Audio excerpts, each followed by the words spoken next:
Hey there, welcome to Unit 4, Lesson 9. So today we are going to continue talking about other movements that were happening in these early to mid 1800s. We're going to be focusing today on the ideas of transcendentalism and abolitionism. So our agenda today is to have a quick discussion of these movements. You don't have to put anything in your interactive notebook. You just need to listen to what I'm going to talk to you about. And then you've got an ed puzzle that's pretty short on transcendentalism to complete. And then an assignment for abolitionism. So let's first talk about a little bit about the idea of transcendentalism. Let me move myself out of the way here. So this movement of transcendentalism became really popular in about the 1830s to the 1850s. This was a religious, philosophical, and literary movement, meaning a lot of authors, a lot of writing. It was mostly about trying to make sure that you had more of a direct relationship with both God and nature. So the reason that my Bitmoji here is like kind of like meditating is that's really what I want you to be thinking about here. Transcendentalists were really all about trying to make sure that they were connected to God and connected to the earth.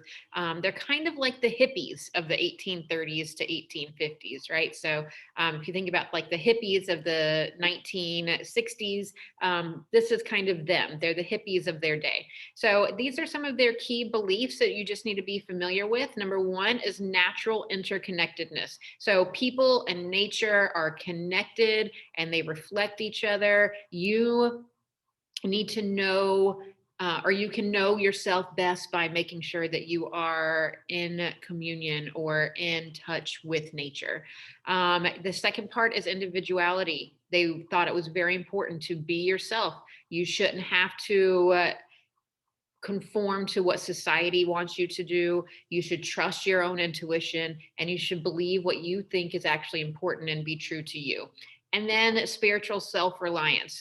This is more about you having a personal connection to God and you kind of defining that religious connection that you have, and don't necessarily follow suit with the institutions like religious institutions and like churches that put a lot of pressure and stuff. That really it's all about you just having your own personal connection with God.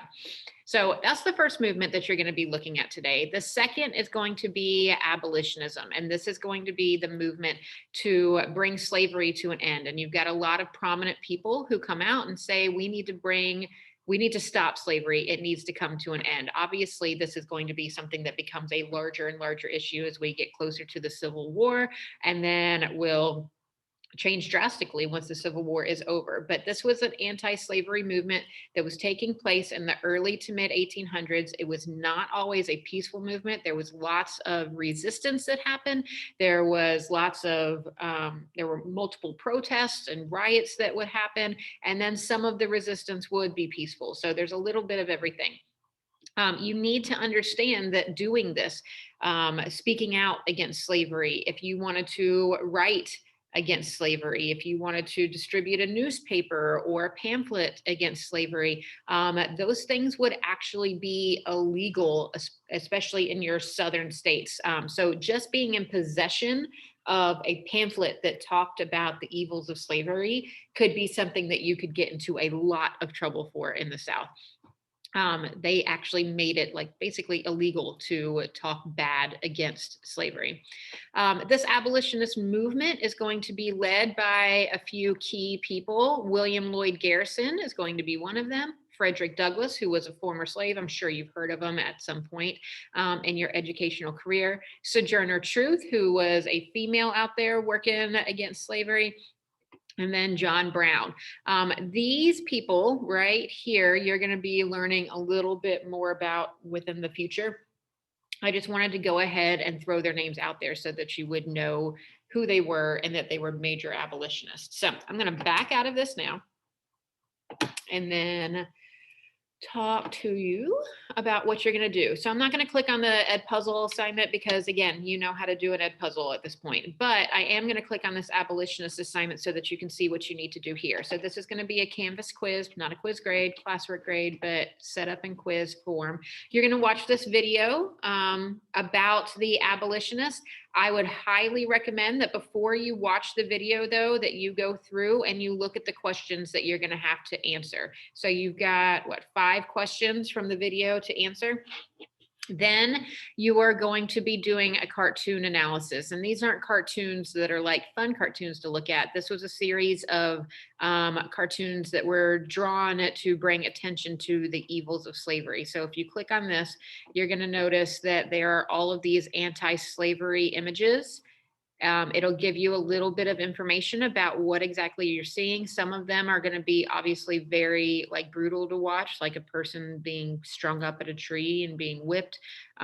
Basically, it's calling out the evils of slavery. It's going to give you the name of or what it is actually showing. And then what you're going to do is you're going to pick any 3. I want you to look at all the pictures and I want you to choose 3 that kind of speak to you in a way. And then I want you to tell me which one you chose and tell me what's happening in that cartoon, how you think that cartoon is attacking the practice of slavery, and then what's your reaction to it. So you're going to do that for 3 cartoons, any 3 you want, but I want you to choose the 3 that, like I said, really kind of speak to you the most. So with that being said, that's what you got to get done. Other than that, as always, if you have any questions, comments, or concerns, reach out to me and I'm here for you. And if you're watching this because you were absent, don't forget to complete that lesson demonstrated form. I will see you guys next time. Bye, y'all.